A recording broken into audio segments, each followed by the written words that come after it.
हरे कृष्णा। ज्योतिष कक्षा में आप सभी का स्वागत है। कल का जो वीडियो था वो लिब्रा के बारे में था और अचानक पता नहीं कुछ नेटवर्क में प्रॉब्लम था, नेटवर्क डिस्कनेक्ट हो गया था, तो इसलिए अचानक क्लास बंद हो गया था। तो कुछ पॉइंट्स लिब्रा के बाकी रह गए थे, तो वो आज हम कंप्लीट कर लेंगे, जो भी पॉइंट्स बच गए हैं। और आज अगर उसके बाद समय बचेगा तो आज जो हम लोग हैं वो डिस्कस करेंगे, बहुत एक इम्पोर्टेंट टॉपिक डिस्कस करेंगे जिसके बारे में हर कोई जानना चाहता है कि how will be my spouse ना, मेरा जो पार्टनर होगा वो कैसा होगा, वो भी 7th हाउस से देखते हैं। तो वो हम डिस्कस करेंगे कि हर राशियों में कैसा कैसा पार्टनर मिलता है, कौन से प्लांट रहने से कैसा इफेक्ट होता है। तो आइए एक प्रार्थना के साथ आज का क्लास चालू करते हैं। ओम अज्ञानतिमिरन्धस्य ज्ञानाञ्जनशलाकया चक्षुरुन्मिलितं येन तस्मै श्रीगुरवे नमः। श्रीचैतन्यमनोभीष्टं स्थापितं येन भूतले स्वयं रूपा कदा मह्यं ददाति स्वपदान्तिकं।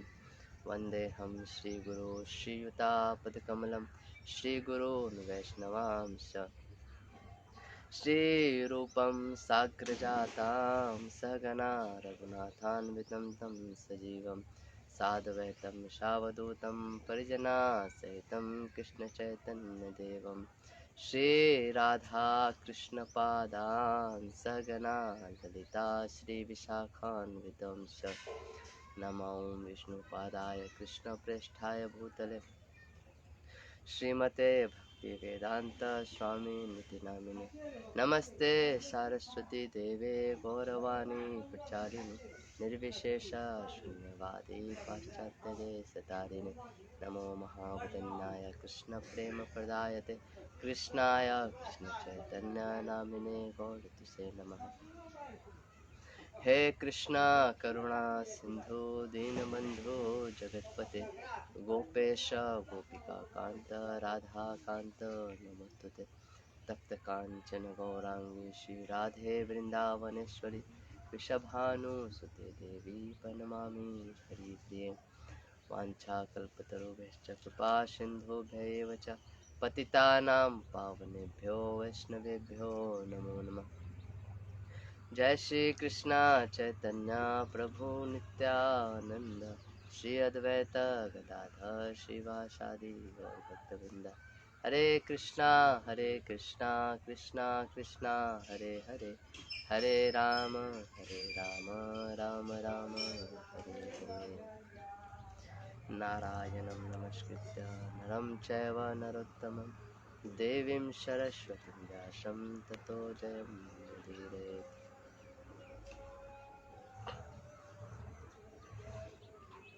हरे कृष्णा। तो आज हम लोग एक बहुत ही स्पेशल टॉपिक डिस्कस करेंगे कि what will be the nature of my spouse. हर कोई जानना चाहता है कि हमारा स्पाउस कैसा होगा, हमारा जो पार्टनर होगा कैसा होगा। लेकिन उसके पहले लिब्रा जो हम लोग डिस्कस कर रहे थे कल, वो अचानक नेटवर्क प्रॉब्लम के कारण अचानक क्लास बंद हो गया था। तो उसके कुछ पॉइंट्स बाकी है, तो वो कवर कर लेंगे, उसके बाद वो हम लोग डिस्कस करेंगे। तो लिब्रा जो है, लिब्रा जो साइन है वो आपको आपका फ्रंट डोर है घर का। समझ, जैसे आप घर से बाहर निकलते हैं तो फिर आप दुनिया से कनेक्ट करते हैं, तो आपके असेंडेंट के ठीक सामने का घर होता है लिब्रा, 7th हाउस ना। इसलिए जो 7th हाउस जो होता है वो आपका पार्टनर का घर होता है। जो भी आदमी आपके सामने है ना, बिजनेस में जाएंगे तो आपके बिजनेस पार्टनर का होता है ना। या फिर वो फॉरेन ट्रेवल्स का भी वो कारक होता है, उसमें दिखते हैं हम लोग। या फिर 7th हाउस से वाइफ का भी देखते हैं, अपने स्पाउस का भी देखते हैं। तो 7th हाउस ऐसे आपका आउटर वर्ल्ड से क्या कनेक्शन है उसको दर्शाता है। तो 7th हाउस के दशा में, लिब्रा की दशा में आपको नए नए अपॉर्चुनिटीज मिलते हैं लोगों से कनेक्ट करने के लिए, क्योंकि Libra is the sign of opportunity देता है आपको। तो उसके दशा में आपको बहुत सारे अपॉर्चुनिटी मिलेंगे, नए लोग आपसे आके मिलेंगे, आपसे कनेक्ट होंगे, और जब आप उस अपॉर्चुनिटी का यूज करते हैं तो फिर आपका लाइफ चेंज होता है ना। आपको अपॉर्चुनिटी आएंगे लेकिन उसका यूज करना या ना करना आपके हाथ में होता है। तो लिब्रा अपनी दशा में या वेनस अपनी दशा में ऐसे अपॉर्चुनिटीज आपको ला के देता है।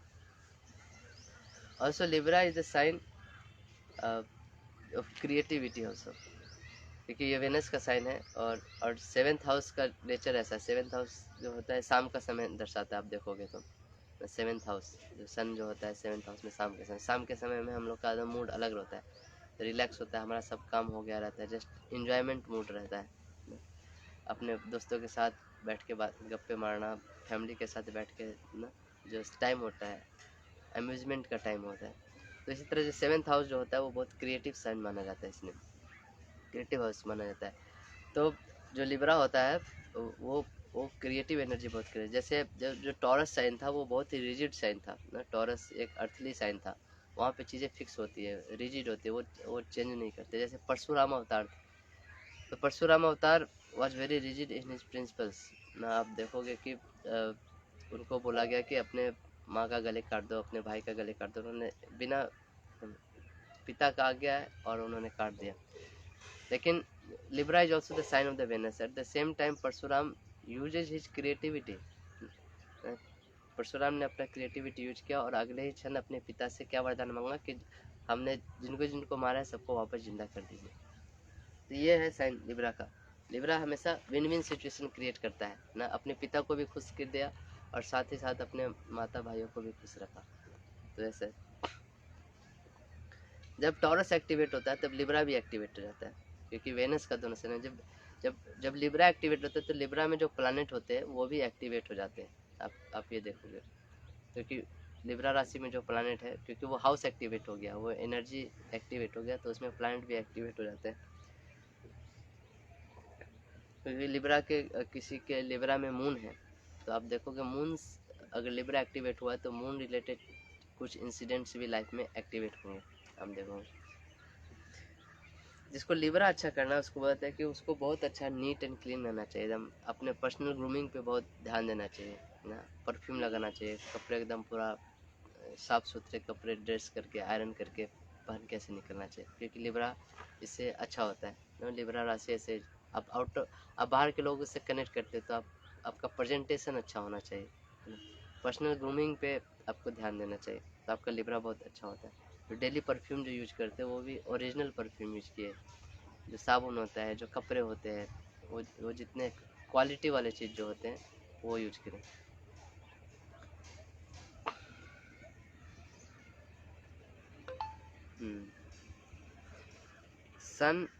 सन मार्स और केतु, आज कुछ क्वेश्चन थे, वो सब चीज़ पे ज़्यादा डिस्कस करें। सन मार्स और केतु अगर 7th हाउस में होते हैं तो ऐसे आदमी कभी ना कभी वाइफ ने पीटा ही होगा।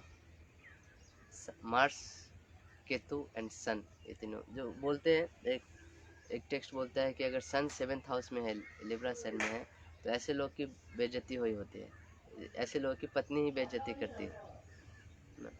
इसका कारण भी है, मैं अभी अगला जो बताऊंगा सन इन 7th हाउस उसमें बताऊंगा। तो 7th हाउस मतलब बेइज्जती हुई होगी, वाइफ ने पीटा होगा, सन मार्स एंड केतु रहेगा तो ना। कभी कभी कोई दो प्लैनेट रहते हैं, मान लीजिए किसी के असेंडेंट में सैटर्न भी और वेनस भी है, तो किस प्लैनेट का इफेक्ट आएगा? दोनों प्लैनेट का इफेक्ट आ सकता है, या फिर जो प्लैनेट आपके असेंडेंट डिग्री के लग्न डिग्री के ज़्यादा क्लोज हो उसका ज़्यादा इफेक्ट आएगा। आप ऐसे भी चेक कर सकते हो, जो आदमी सामने आता है उसको जस्ट देख के आप प्रेडिक्ट कर सकते हो कि इसके लाइफ में सैटर्न का ज़्यादा इफेक्ट है या वेनस का ज़्यादा इफेक्ट है। वो आदमी अगर nicely neat and clean dress पहना हुआ है, अच्छा से कॉम किया हुआ है, मेकअप किया हुआ है, इसका मतलब वेनस। अगर वो एकदम किसी तरह रहता है ना एकदम फटा चिटा पहना, कैसा भी कपड़ा पहन के आ गया है, ना जूते ठीक है ना बाल ठीक है, तो इसका मतलब सैटर्न का उसका ज़्यादा इफेक्ट है। तो ऐसे आप देख के भी पहचान सकते हो आदमी को कि एसेंडेंट में अगर सैटर्न और वेनस है तो दोनों में किसका ज़्यादा इफेक्ट है। कर्ड इज वेनस, कर्ड जो है वो वेनस का कारक होता है।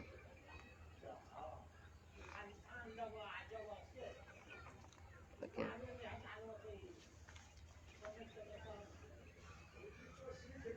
समटाइम्स कभी कभी जब हम कंसल्टेशन करते हैं, कुछ कुछ ऐसे लोग आते हैं जो जिनका चार्ट बहुत ही नेगेटिव होता है, वो हमारे एनर्जी ड्रेन कर देते हैं। तो इसलिए हमको चार्ट से बहुत ज़्यादा इमोशनली अटैच नहीं होना चाहिए कि अरे इसको हेल्प करना चाहिए, बहुत प्रॉब्लम में है। एक आदमी था, वो उसका बहुत प्रॉब्लम चल रहा था, तो वो आया था। वो आदमी उस आदमी के कारण किसी दूसरे आदमी का प्रॉब्लम हो रहा था। वो कुछ तंत्र करके किसी बच्चे को परेशान किया था, उसके कारण उसके लाइफ में इफेक्ट आ रहा था। तो वो आए थे कि देखने के लिए। तो जनरली जो तंत्र वाले इशू रहते हैं, मैं पर्सनली नहीं देखता हूँ किसी का, और ना ही देखना भी चाहता हूँ, क्योंकि आप जब किसी को हेल्प करते हो तो उसके लाइफ में अच्छा होता है। क्यों अच्छा होता है? क्योंकि आप अपने अपने हिस्से का कुछ पुण्य निकाल के उसको देते हो। अब ये जो आदमी है, वो अपना अपना शक्ति यूज करके दूसरे को परेशान करता है, और आप अपना पुण्य देखो उसको सपोर्ट करते हो, है ना। इसलिए इसलिए जो चार्ट ज़्यादा नेगेटिव होते हैं, बहुत ही प्रॉब्लमेटिक है, तो वो चार्ट जिन्हें नहीं देखना चाहिए। या फिर वो आदमी डिजर्व करता है कि नहीं, वो देखें। कभी कभी हम इमोशनली अटैच होते हैं कि ना इसको हेल्प करना चाहिए, और हम अपना पुण्य निकाल के देते हैं। तो आप अपना पुण्य उसको देते हो, तो आपका हैप्पीनेस लाइफ का जो होता है वो कम होता है ना। पुण्य पुण्य के कारण हम हमारे लाइफ में जो भी हैप्पीनेस होता है वो होता है। तो आपके लाइफ में फिर प्रॉब्लम आना चाहिए। इसलिए बोलते हैं ना, रेमेडीज कभी कभी बैकफायर करती है। इसका मतलब ये होता है कि आपके अपने लाइफ से पुण्य कम होते जा रहा है, और तो उसके कारण आपके लाइफ से जो ऑस्पिशियसनेस था वो भी कम होते जाता है। इसलिए एस्ट्रोलॉजर्स को थोड़ा सावधान भी रहना चाहिए। जब भी हम किसी का कुंडली देखते हैं, कुछ ही देखते हैं, तो कोई कोई रेमेडी होती है ना, कोई कोई कर्मा होता है, उसको झेल लेना ही ज़्यादा अच्छा होता है ना। लोगों को बहुत बार सजेस्ट करिए कि हाँ इसको हो जाने दीजिए। हर चीज़ के लिए रेमेडीज़ देना ज़रूरी नहीं है। आप दे सकते हो रेमेडी, उसके लाइफ में काम कर सकता है, लेकिन आपका लाइफ आप देखोगे बहुत सारे मैक्सिमम एस्ट्रोलॉजर्स का जो खुद का जो पर्सनल लाइफ होता है वो ख़राब होने लगता है इन लॉन्ग टर्म। क्योंकि उसका यह प्रॉब्लम कि उनके जीवन का पुण्य छीन हो जाता है, और पुण्य इकट्ठा करने में फिर बहुत टाइम जाता है। तो कोशिश करिए इन सब चीज़ों से बचे ना, तो अच्छा होगा। और अब आज का जो टॉपिक हर कोई जानना चाहता है कि ना मेरा स्पाउस कैसा होगा, पार्टनर कैसा होगा। तो ये मैरिज के ऊपर मैं एक अलग से ही टॉपिक लेने वाला था आगे चल के, लेकिन ये 7th हाउस का डिस्कस करें, लिब्रा का डिस्कस करते, इसलिए इसमें थोड़ा सा एक बताना अच्छा है। जैसे मांगलिक दोष है, वो एक अलग ही टॉपिक है, बहुत डिटेल में है, उसका क्या कैलकुलेशन होता है वो अलग से नहीं है। मैरिज में लेट मैरिज का कॉम्बिनेशन है, मल्टीपल मैरिज का कॉम्बिनेशन होता है, या फिर तलाक का कॉम्बिनेशन होता है। ऐसे बहुत सारे हैं। मैरिज कब होगा, जो स्पाउस होगा वो कहाँ से होगी, कैसे हो। तो आज हम लोग बेसिक जो चीज़ें होता है मैरिज का, 3 चीज़ें होता है। एक 7th हाउस होता है, और एक 7th राशि होती है लिब्रा, और उसमें जो ग्रह है या उसका जो स्वामी है वो कहाँ बैठा है। तो आज हम लोग देखेंगे कि 7th हाउस में हर साइंस का क्या इफेक्ट होता है, और फिर 7th हाउस में हर प्लैनेट का क्या इफेक्ट होता है। इससे जान सकते हैं कि हाँ जो पार्टनर होगा वो कैसा होगा, और उससे कैसे डील करते हैं, है ना। तो जो 7th हाउस होता है, जैसे मैंने बताया, वो आपको पार्टनर को दर्शाता है, आपके बाउंड्रीज को दर्शाता है, आपके फ्री विल को, आपके चॉइसेस को, अपॉर्चुनिटीज़ को, आउटर वर्ल्ड को, आपके बिजनेस पार्टनर को, फॉरेन ट्रेवल को, स्पाउस को। ऐसे ऐसे सारे चीज़ जो होते हैं वो 7th हाउसेस दर्शाते हैं। तो 7th हाउस में हर राशि का कुछ कुछ अपना अपना गुण है, उसके अनुसार बिहेव करते हैं। जैसे मान लीजिए एरीज राशि अगर 7th हाउस में, Aries is the sign of very quickness, है ना। बहुत एरीज जो है हॉट साइन है, बहुत क्विक साइन है, क्विक डिसीजन। तो ऐसे अगर एरीज साइन है 7th हाउस में, तो उनके जो पार्टनर होंगे वो बहुत शॉर्ट टेम्पर, बहुत बहुत क्विक डिसीजन होंगे, लॉजिकल थिंकिंग रखने वाले होंगे, है ना। तो ऐसे लोगों का जो होता है वो एरीज 7th हाउस में, यानी कि एसेंडेंट में लिब्रा है। लिब्रा जो राशि है वो बहुत बैलेंस करके चलते हैं ना। वो अपना जीवन बहुत बैलेंस, हर तरह की चीज़ें देखते हैं। तो इनका कॉम्पेटिबिलिटी ऐसा होता है, आपके जो पार्टनर होंगे वो इस नेचर के होंगे। ऐसे मैं एक जस्ट क्विक रिवीजन दे रहा हूँ, हर राशि के बारे में एक मिनट में बता रहा हूँ, क्योंकि इन सब राशियों के बारे में डिटेल में मैंने चर्चा किया और आगे भी करेंगे। जैसे एरीज राशि के ऊपर मैंने 2-3 घंटे का क्लास लिया, तो वो सारे जो नेचर होते हैं राशि के वो आप इधर अप्लाई कर सकते हैं। एरीज अगर आपके 7th में है तो मैं जस्ट एक स्नैपशॉट दे रहा हूँ कि कैसा हो, क्या नेचर होता है एरीज का। अगर 7th हाउस में तो स्पाउस का क्या नेचर होगा। इसी तरह का टॉरस साइन हो, Taurus sign is a very practical sign, is a earthly sign, ये वेनस का साइन होता है। तो ये जो होंगे ये बहुत ज़्यादा जो वाइफ होगी he will be very beautiful, very practical thinking ना, बहुत ही मेकअप ग्रूमिंग ये सब पे ना ध्यान रखने वाली, बहुत ही सुंदर, कैरेक्टरफुल, और साथ ही साथ बहुत ही प्रैक्टिकल थिंकिंग, लॉजिकल थिंकिंग रखने वाली होगी, डाउन टू अर्थ जिसको बोलते हैं ना, ग्राउंड टू अर्थ। तो ऐसे होते हैं। फिर Gemini sign, Gemini sign is airy sign, Gemini sign is not very good in 7th house. तो भी जिनका जेमिनी साइन हो गया उनकी वाइफ बहुत ही कम्युनिकेटिव होगी, बहुत ही ज़्यादा लोगों से रीच करती, स्किलफुल होगी, ज़रूर कुछ ना कुछ स्किल्स आता होगा, बोलने का तरीका बहुत अच्छा होगा, अपने नेबरहुड से हो सकती है, ऐसे रहेंगे। कैंसर साइन, जो कैंसर साइन वाले जो रहते हैं वो बहुत इमोशनल, कैंसर अगर 7th हाउस में है तो जो इनके जो पार्टनर होंगे वो बहुत इमोशनल होंगे, इमोशनल थिंकिंग रखते होंगे, इमोशनली ड्रिवन होंगे चीज़ों से, क्योंकि Cancer is a watery sign. ठीक इसके जो अपोजिट साइन होगा, जो लग्न में होगा, वो होंगे कैप्रिकॉर्न साइन। तो तो तो आप बहुत logical think, Capricorn is a very practical and logical sign ना, और ठीक उनके सामने बहुत, तो आपके जो पार्टनर होंगे उनसे आप इमोशनली कनेक्ट होइए, उनको इमोशनली सपोर्ट करिए जहाँ पे ज़रूरत पड़ता है ना, तो उनका पार्टनर ऐसा होता है। लियो साइन, लियो जो होता है, लियो इज द साइन ऑफ सन ना, अथॉरिटी। लियो वाले का ईगो बहुत ज़्यादा होता है। लियो साइन वाले वो राजा है तो राजा एक बाउंड्री क्रिएट करता है, तो उस बाउंड्री के अंदर आपको रहना है, नियम कानून बनाता है, डिसिप्लिन में रहता है। तो लियो जिसके 7th हाउस में गए, उनकी वाइफ बहुत ईगो, आप उनको थोड़ा सा भी जो ठेस पहुँचाओगे उनको हर्ट होता है, उनके सीधे ईगो पे लगता है। तो ऐसा होता है लियो साइन का नेचर। वर्गो साइन, वर्गो जो साइन होता है वो प्रॉब्लमेटिक होता है अगर 7th हाउस में वर्गो साइन है तो। ये मरकरी का साइन है, क्योंकि वर्गो साइन बहुत नेट पिकिंग होता है, इन द सेंस छोटी छोटी गलतियाँ, छोटी छोटी खामियाँ हर एक छोटे डिटेल पे देता है। तो ऐसे में आदमी परेशान हो जाता है कि क्या हर छोटे चीज़ को खोद के निकालते।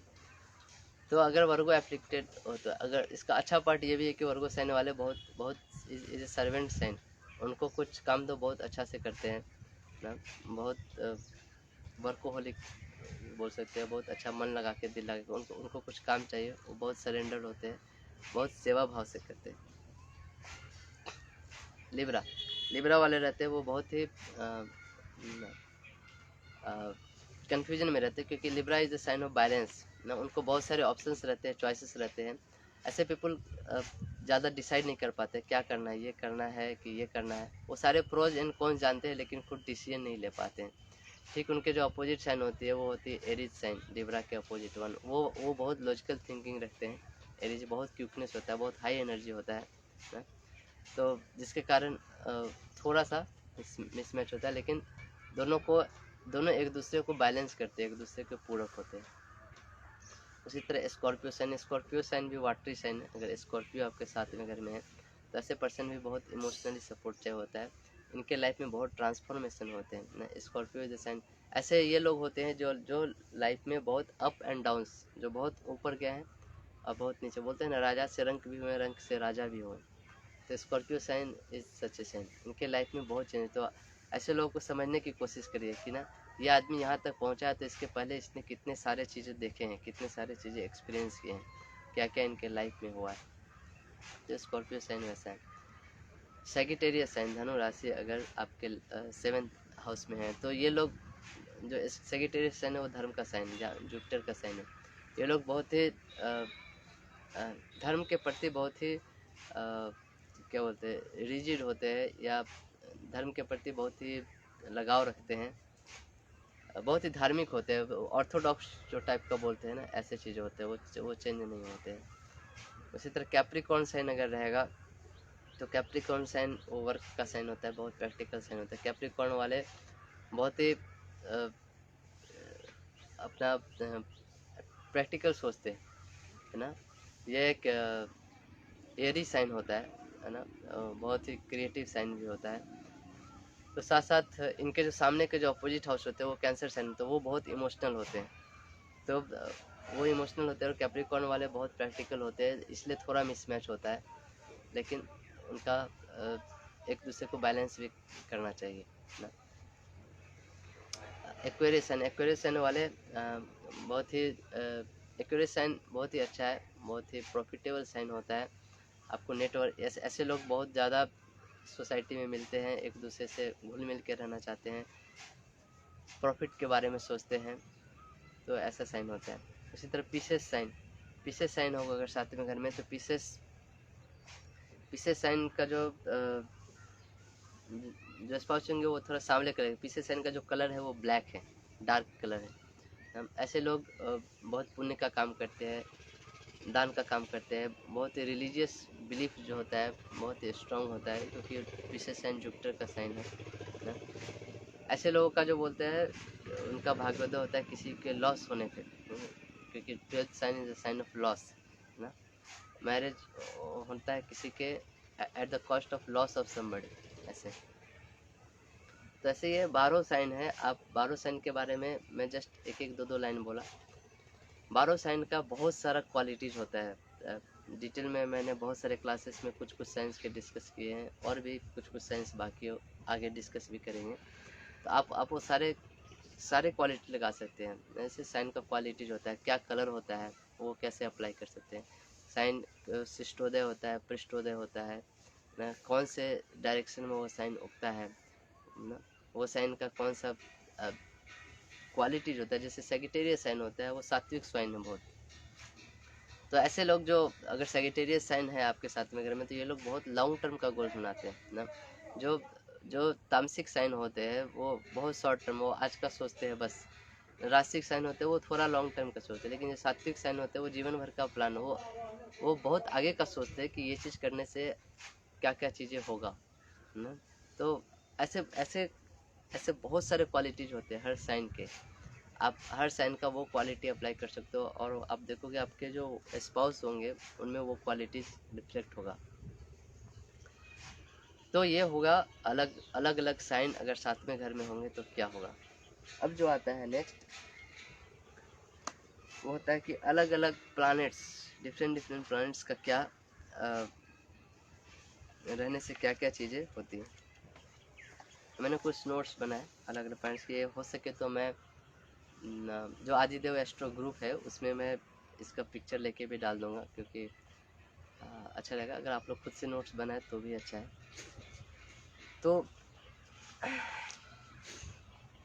सन इन द 7th हाउस, तो sun in the 7th house native जो होते हैं वो उनको बहुत अच्छा ब्यूटीफुल वाइफ मिलती है ना, क्योंकि सन जो है वो राजा है ना। तो सन वो चीज़ रखता है कि उसको he gets high quality thing. If sun is afflicted, then their marriage more than one person, more than once. क्यों ऐसा? कि सन जो होता है वो एक राजा है, और पहले राजा लोग बहुत सारे पत्नी रहते थे, और सन जब एफ्लिक्टेड होता है तो एक से ज़्यादा शादियाँ होती है। सन एफ्लिक्टेड होने का मतलब कि सन सैटर्न के साथ है, या सन सैटर्न के राशि में है। अभी देखिए पहले हाउस था, उसके ऊपर राशि बैठा है ना, और उसके ऊपर प्लैनेट बैठा है। अब कभी कभी कोई प्लैनेट नहीं भी हो सकता है, तो राशि के क्वालिटी से आप प्रेडिक्ट कर सकते हैं सारे राशि के जो गुण प्लैनेट है। तो अब हर प्लैनेट पहले हाउस है उसमें राशि का गुण देखिए, उसमें प्लैनेट बैठा है, और फिर तीनों को मिला के करिए। सन एफ्लिक्टेड होगा मतलब कि सन सैटर्न के राशि में होगा, सैटर्न लिब्रा के साइन में हो गया, सैटर्न सन के साथ। तो ऐसे लोगों का एक से ज़्यादा वाइफ होता है।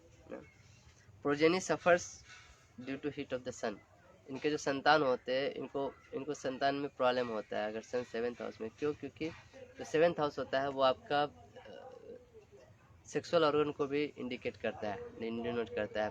तो सन क्या होता है, हीट होता है, और हीट ज़्यादा होने के कारण आपके जो सीमेन होते हैं वो सीमेन काउंट बहुत कम होता है, जिनके कारण इनको बच्चे पैदा होने में प्रॉब्लम होती है। Wife of the native like foreign things and never backs down easily. Sun अगर सेवेंथ, सन जो है राजा है, जैसे मैंने बताया सन का जो साइन है वो इगोइस्टिक साइन है, जैसे लियो साइन होता है। तो यहाँ पे अगर सन है तो वाइफ जो होता है जल्दी बैक्स डाउन नहीं होते। ऐसा बोला गया कि सन किसी के 7th हाउस में है तो उसके वाइफ बेइज्जती करती है, ऐसा क्यों बोला गया। ऑल्सो जो नेटिव जो होता है वो फॉरेन थिंग्स रहता है। जो 5th हाउस है वो ऐसा बोलता है, सन जिसके 5th हाउस में वो फॉरेन लैंग्वेज सीखता है, या 7th जो हाउस है वो भी फॉरेन ट्रेवल्स को इंडिकेट करता है। तो इसीलिए जो वाइफ होती है वो फॉरेन आइटम्स रखने की चीज़ के, और वो अपने पति की बेइज्जती करती है।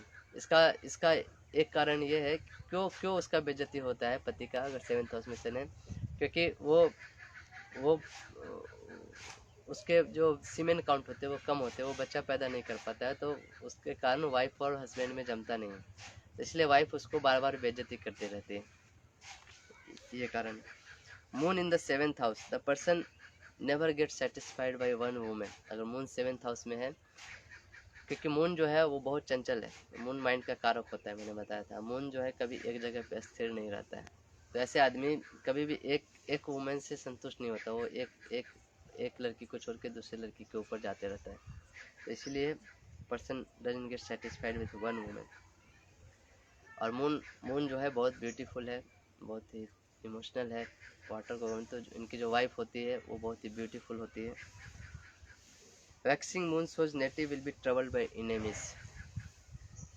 वैक्सिंग मून 7th हाउस में हो तो वो जो वाइफ होती है,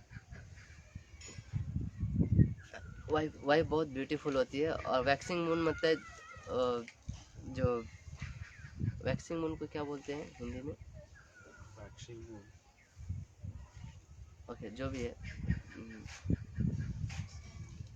यानी कि मून का पावर कम होता है, इतना समझिए। वैक्सिंग मून मतलब कि क्या बोलते हैं, जो कम धीरे धीरे जो कम होते रहता है मून का पावर, तो उसमें she will be troubled by enemies. क्योंकि अब देखो वाइफ होती है बहुत सुंदर होती है, और आदमी भी बहुत चंचल होता है, उसका कैरेक्टर एक जगह से दूसरी जगह जाते रहता है, इसीलिए उसके बहुत सारे एनिमी हो जाते हैं सुंदर वाइफ होने के कारण, और दूसरे लोग उसको आके तंग करते हैं। Okay, mars in the 7th house, miss wife will be quarrelsome and aggressive. तो मार्स का जो नेचर होता है वो वैसा होता है, क्या क्वारलसम होता है, वो एक क्षत्रिय टाइप का है। जैसे मैंने, और उसमें अगर साइन रहे, और उसमें भी अगर एरिज साइन रहे तो श्योर झगड़ा होता है। Aries is the very hot sign, is a very quick sign, और उसमें अगर मार्स आ जाए तो श्योर शॉर्ट झगड़ा होगा। अब देखिए साइंस का इफेक्ट भी आप जोड़ के ऐसे प्रेडिक्ट कर सकते हैं, है ना। अगर वही मर्क्यूरियन साइन हो, अगर जेमिनी राशि हो, उसमें मार्स हो, तो झगड़े होंगे, किसी फ़ोन पे झगड़े होंगे, या फिर बातों बाती में झगड़ा होगा। नॉट मार्स एरिज साइन में हो तो फिजिकल फाइट भी हो सकता है। थर्ड जेमिनी का साइन में हो तो झगड़ा हो सकता है, बाता बाती जो होता है वो सब टाइप के। तो आप ऐसे साइंस के इफेक्ट को ऐड कर सकते हैं प्लानिट के साथ।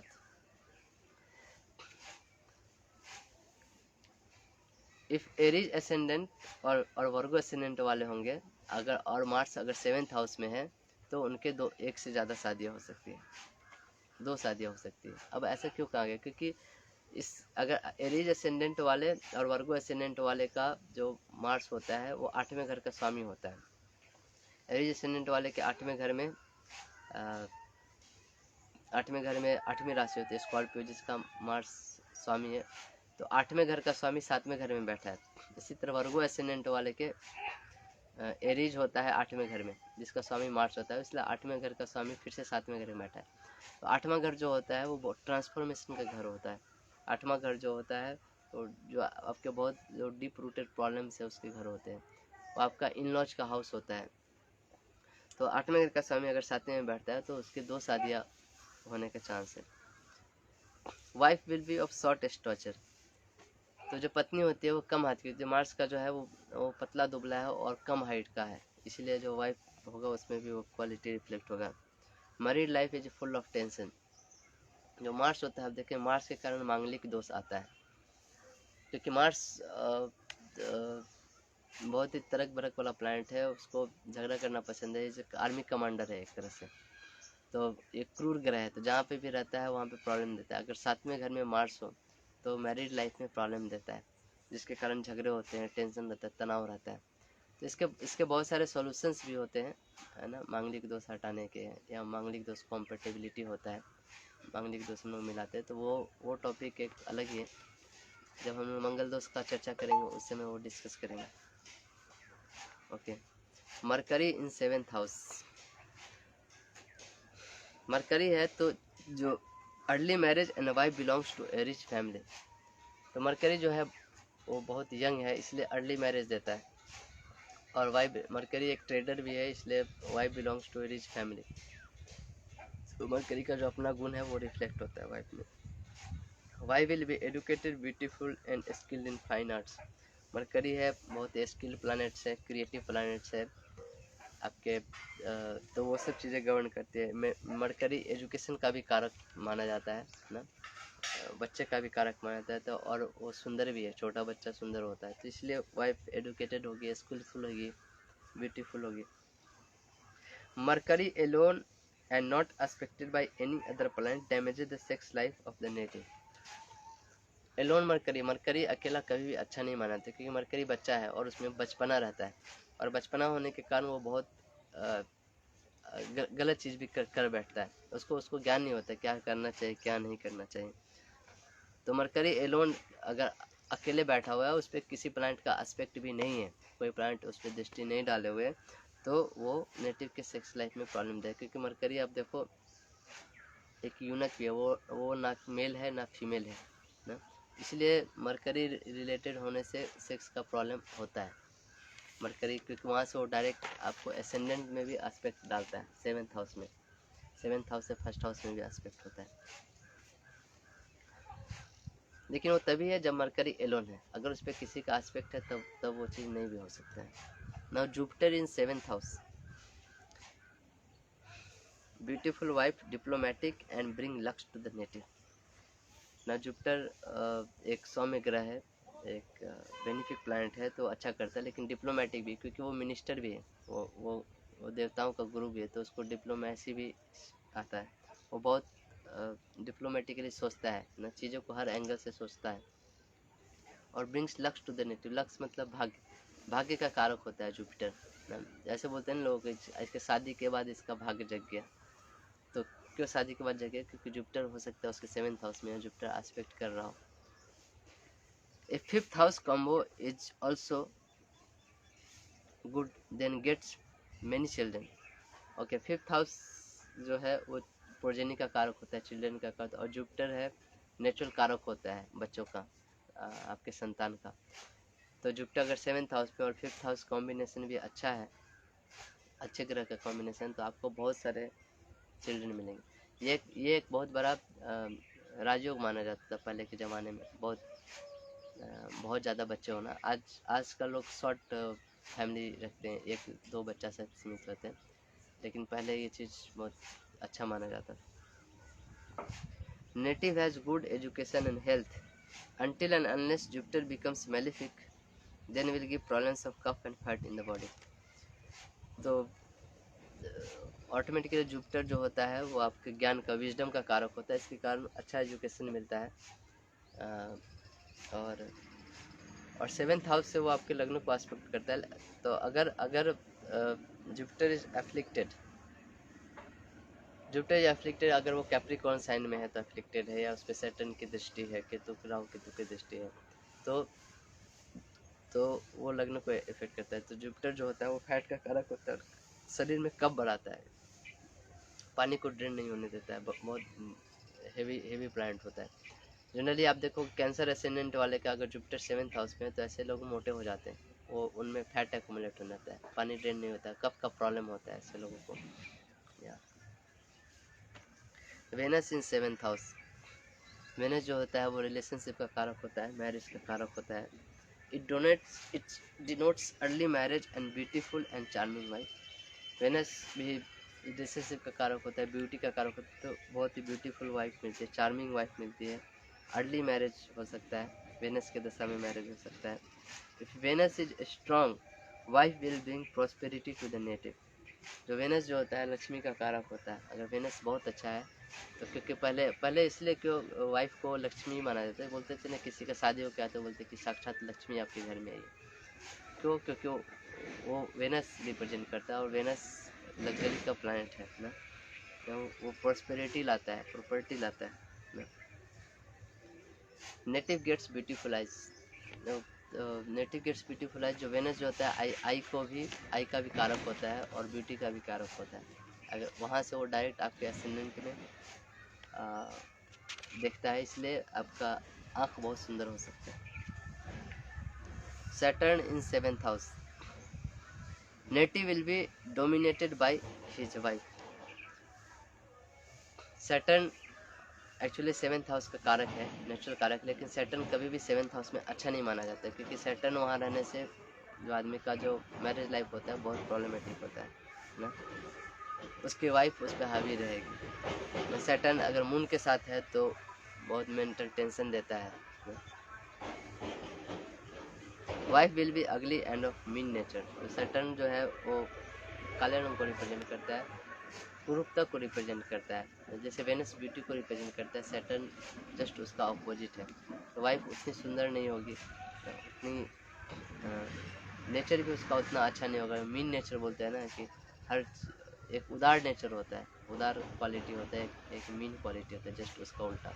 हर चीज़ में जो आदमी जोड़ता है अपना प्रॉफिट लॉस, इसमें मेरे को क्या फ़ायदा है ना, ये उसको नहीं देना चाहिए। छोटे छोटे चीज़ों को लेकर जो पीछे पड़े रहते हैं वैसे नहीं। Saturn in 7th causes delay in manage. Saturn जो होता है चीज़ें देर से देता है, एक स्लो मूविंग प्लैनेट है सैटर्न में। जहाँ पे भी रहता है वहाँ पे रिजल्ट वो देर से देता है। इसलिए अगर सैटर्न है 7th हाउस में या सैटर्न की दृष्टि है 7th हाउस में तो उसको लेट मैरिज होता है। उसके मैरिज में बहुत जल्दी मैच नहीं मिलता है, बहुत टाइम लगता है, किसी न किसी कारणवश उसका मैरिज बहुत लेट से होता है। सैटर्न इन 7th काउजेज डीपनेस 2। सैटर्न अगर साथ में घर में हो, वहाँ से वो आपको लगन को एस्पेक्ट करता है, तो उसमें शरीर में जो प्रॉब्लम देता है वो डीपनेस का प्रॉब्लम दे सकता है। राहु इन 7th हाउस, चलिए राहु और केतु जो 1 और 7th हाउस में जो एक्सिस है उसमें बहुत अच्छे नहीं माने जाते, क्योंकि ये भी एक मैलिफिक प्लैनेट होता है ना। इसका राहु जो होता है वो अच्छा, एक तरह से अच्छा भी होता है, क्योंकि राहु आपको कनेक्टिविटी देता है। राहु एक रॉयल फैमिली से बिलोंग करता है, वो आपको कभी डिग्निटी से गिरने नहीं देता है, वो हमेशा आपको वो स्टेटस बना के रखता है। डिपेंड करता है उसके डिपॉजिटर कौन। अगर डिपॉजिटर मैलिफिक प्लैनेट है बहुत, तो फिर वो खराब रिजल्ट देते हैं ना। केतु अगर रहे, केतु अगर सैटर्न के साथ है, केतु हमेशा जो होता है ना एक ब्रेकेज देता है चीज़ों में। वो आपको दुनिया से हटाना चाहता है, वो आपको एक दुनियादारी से हटा के आपको एक मोक्ष की तरफ ले जाना चाहता है। तो केतु जहाँ पे भी होता है, जिस प्लैनेट के साथ होता है, वहाँ पे ब्रेकेज देता है। केतु 7th हाउस में हो तो ब्रेकेज इन द आपके जैसे कॉल आ रहा है क्या,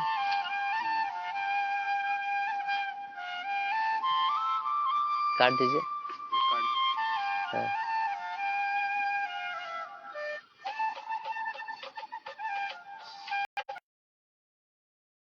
तो केतु जो होता है वो ब्रेकेज देता है। केतु अगर सैटर्न के साथ हो तो ऐसे ऐसे देखिए इनके वर्क लाइफ में बहुत ब्रेकेज होगा। केतु अगर आपके मरकरी के साथ हो तो इनके एजुकेशन में ब्रेकेज होगा। जुपिटर के साथ हो, जुपिटर भी एजुकेशन का कारक है, तो उनके एजुकेशन में ब्रेकेज होगा, या फिर कुछ ऐसे चीज़ें जो धर्म का कार्य हो उसमें कुछ ब्रेकेज देगा।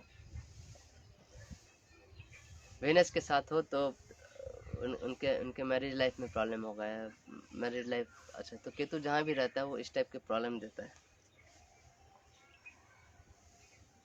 राहु जो है, राहु अगर 7th हाउस में रहेगा तो राहु इंडिकेट करता है कि आपका जो मैरिज है, जो स्पाउस है, he will like to associate with the people of different caste or the people of अलग अलग तरह के लोगों से। जो राहु जो है वो आउटकास्ट लोगों को भी डिनोट करता है या फिर फॉरेन लोगों को डिनोट करता है, आपके कास्ट क्रीड कल्चर के बाहर के लोगों से। बहुत केसेस में ऐसा देखा जाएगा, राहु 7th हाउस में तो ऐसे लोगों का marriage out of caste marriage होता है, या ऐसे लोगों से होता है जो अलग स्टेट के हों, अलग कल्चर से हो, अलग बैकग्राउंड से हो। तो ये था हर प्लैनेट का 7th हाउस में क्या इफेक्ट देते हैं। इसके पहले हमने देखा हर राशि का 7th हाउस में क्या इफेक्ट होता है। अब आप हर राशि और हर प्लैनेट के कॉम्बिनेशन को मिला के 7th हाउस में जो राशि है वो देखिए, और जो प्लैनेट है वो ये जिस प्लैनेट का एस्पेक्ट्स है ना वो देखिए, वो मिला के प्रेडिक्ट करिए, वो मिला के देखिए। तो पहले तो आपको बहुत सारे चार्ट में प्रैक्टिस करने पड़ेंगे, आपको वो चीज़, वो एक्सपीरियंस, वो नॉलेज इकट्ठा करने के लिए, क्योंकि ये तो सिर्फ आपने सुना, लेकिन एक्सपीरियंस गैदर करने के लिए आपको प्रैक्टिस करना पड़ेगा। तो आप फिर और अच्छे से ये सब प्लैनेट्स को, ये सब राशि को समझ पाएंगे। उससे आप बहुत इजीली प्रेडिक्ट नहीं, इसके लाइफ में जो स्पाउस होंगे वो क्या नेचर होगा, क्या क्वालिटी होगा। क्योंकि मैं बार बार यही बोलता हूँ, क्योंकि ये जो राशि है ना, राशि बहुत इंपॉर्टेंट है समझना। ये फाउंडेशन है, ये बेसिक है बहुत। क्योंकि देखिए राशि का गुण से ही मैंने सब कुछ आज आपको बताई, इतनी सारी चीज़ बताई। ये गुण आपने भी सुना होगा बहुत पहले क्लासेस में, लेकिन इस गुण को कैसे यूज करना है वो इसलिए मैं ये सब चीज़ बता रहा हूँ कि ये गुण को कैसे यूज करना है वो भी आप इसके साथ साथ सीखते जाएंगे, क्योंकि बहुत बेसिक है और बहुत इम्पोर्टेंट है ये राशि के बारे में जानना।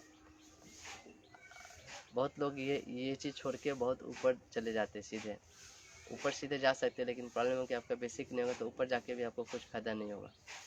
इसलिए इस पार्ट पे फोकस करिए। आप सिर्फ राशि और प्लैनेट के बारे में सीखे तो यही बेसिक चीज़ें यूज करके ही आप सारी चीज़ें प्रेडिक्ट कर सकते हैं। जैसे मैंने बताया कि जो 7th हाउस में सन हो तो उस आदमी का बेइज्जती होगा। अब ये बड़ा टेक्निक लिखा हुआ है कहीं पे किताब में, शास्त्रों में, लेकिन ये क्यों लिखा गया है, वो कैसे निकाला हमने, राशि और प्लैनेट का जो कैरेक्टरिस्टिक्स है उसको यूज करके निकाला।